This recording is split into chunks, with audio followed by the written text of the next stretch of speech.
Ang tsunami ay ang sunod-sunod na alon sa dagat na likha ng lindol na ang episentro ay nasa ilalim ng dagat. Nabubuo ito kapag mababaw ang pinagbulan ng lindol at kapag may sapat na lakas itong pagalawin ang sahig ng dagat at ang tubig sa ibabaw nito.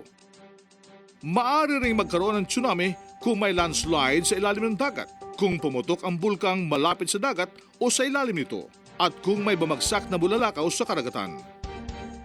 Ang tsunami ay may bilis na 800 kilometers per hour sa malalim na parte ng karagatan. Ngunit ang alon nito ay mababa lamang at pwede itong bumagal ng 40 hanggang 80 kilometro per hour sa dalampasigan. Maaring tumaas ang alon nito sa 10 metro o higit pa, sing taas ng bahay na may 3 palapag.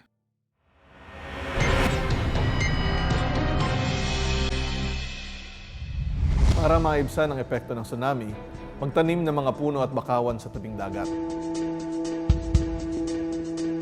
Magkabit ng mga karatula malapit sa dagat na naghahatid ng babala at paalala ukol sa tsunami.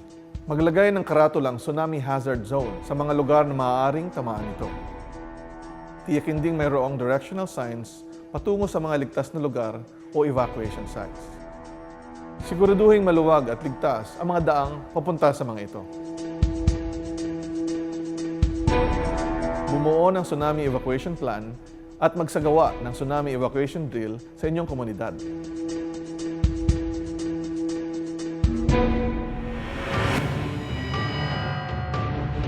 Sa pagdating ng tsunami, patunugin ang mga batingaw o alarm para bigyang babala ang mga residente.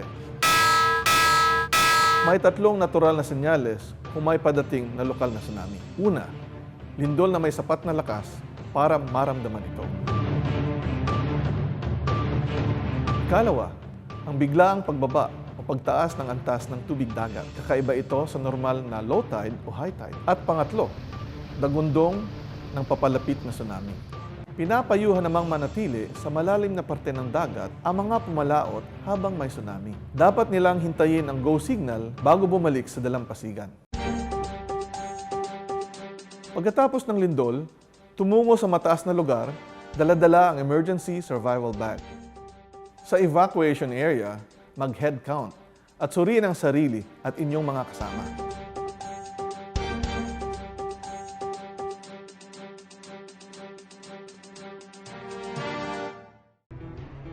Ang tsunami ay lubhang mapanganib.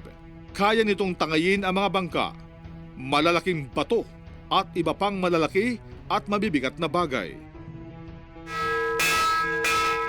Ngunit, ang simpleng pakikisa at pagsunod sa mga patnubay ay mahahalagang hakbang upang maproteksyonan ang sarili at ang inyong pamilya.